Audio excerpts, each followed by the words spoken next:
Another video. What's this? I don't have a lot of funny things to tell this time, unfortunately. I do have something that I want to tell you. There are more tips for the Japanese language than anything, if you're trying to learn it. The tips that I have, I think I have 3. 2 are on pronunciation. This is coming from an American standpoint, so if you're watching from other countries, then I can't exactly say, because I have an American accent and I know how to work with it to make it sound more Nihongo. I have been fighting for some explanation on how to work the Japanese R in your mouth. For those who know how to roll your tongue, it's easy, but I know a lot of people who don't know how to roll their R's. It's very common in other languages to roll your R's, except in English. You don't need it, it's not necessary. So I've been trying to find a way that would make it easier for people who do not know how to roll your R's.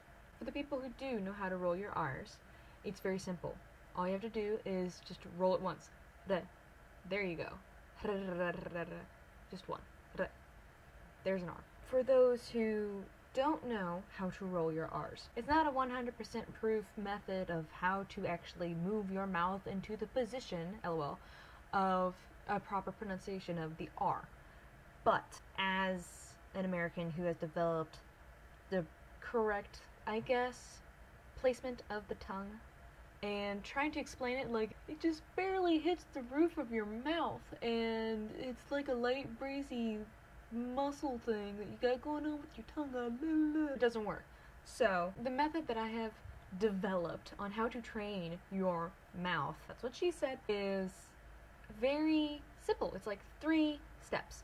And the first step is to say the word hot, like that's red hot, or that's hot to touch, or goddamn she's hot. You say the word hot as fast as you can, over and over again. Hot, hot, hot, hot, hot, hot, hot, hot. It should just barely touch the top of your mouth. Hot, hot, hot, hot, hot, hot. Step 2, change all the T's to D's. Hot, hot, hot, hot, hot, hot, hot, hot, hot, hot, hot, hot, hot. Step 3 is you relax your tongue a little bit. That's what she said. And point with your tongue instead of a round that you make with the D. That should be like the perfect noise for an R. The reason I bring this up is because my name is Lyric. Lyric in Japanese has 2 R's in it. Ku. And if you are pronouncing it like an American, you're pronouncing it Ririku. Ririku-san. If you are Japanese, or pronouncing it correctly in Japanese, it should sound Ririku. Which one sounds more like my name? Ririku, Ririk. Common sense. So, that's what I have been festering up here all day. And it's not a bulletproof plan. But it seems to really capture the placement of the tongue, the sound that you're supposed to make, and the amount of air that you need to push in order to make that sound. So go from step 1, which is hot, hot, hot, hot, hot, hot, hot. Go to step 2, which is ha da da da da da da. And go to step 3, which is ha da da da da da. And there you go.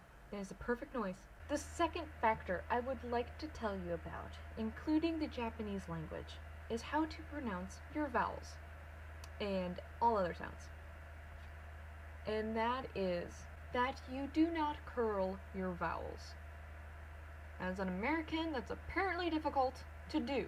I will give you 2 examples. One is how to pronounce it like an American. I will give an introduction to myself and then I'll explain it later. But the first one is how to say it in American Nihongo. The second one is my Japanese accent. I can't say that it's perfect because no one's ever told me this. To me, it sounds as close as you can get to pronouncing it as a foreigner. So, trying not to brag, and I'm trying to be modest, but I just don't know how. It's a new concept. I will tell you, and I will then put the subtitles down here. I don't even know where I'm pointing to, my boobs, I guess. Watashi wa Ririku desu. Watashi wa America jin desu. Hatachi desu. Watashi wa Nihon ni kimashita. What? For the Japanese, I guess, somewhat pronunciation. 私はアメリカです。私はアメリカ人です。20歳です。私は日本に来ました。You can hear the difference. I know you can. The main reason, the main difference between Japanese and English is the fact that all their vowels are short. All our vowels are extremely long and curled at the end. Like, curled. Like, this is our vowel. This is the Japanese vowel, and this is our vowel. Do you get it? Because this is the curly end, and then this is just short. So, you get it? You get it? I get it. I get it. You should get it. For example, the vowels are sometimes so short that they are non-existent. You can hear it, like, des, kimashita, hatachi. Sometimes when you're pronouncing the words, it actually comes out, but you want to keep them short and crisp. Short and crisp. Think short and crisp. Like celery. You want to make sure that you're putting the right emphasis on the right syllable. Not the wrong emphasis on the wrong syllable. It sounds weird, and sometimes they don't understand the fuck you're saying. So you gotta be careful. Like, for example, the word katana. It's pronounced katana. The syllables all have the exact same pronunciation, and when it comes to Japanese, sometimes the emphasis is placed on the first syllable. More often than not, it's the first syllable. Place it on the first syllable. For you, it's this way. Place it on the first syllable. So, do not place it on the second one, like hatachi. Don't do that. Do hatachi. There is a difference, it's audible, so change it. Back to the pronunciation of the vowels. The word for have come is kimashita. You do not pronounce that word kimashita. Even though that I is there, you pronounce it kimashita. If you say kimashita, you are not speaking good Japanese. So for the love of everything holy, please pronounce it correctly, or I will come and find you and make you pronounce it right by sitting you in your chair and speaking to you very violently until you do. So, thank you for your consideration and cooperation. Oh, okay.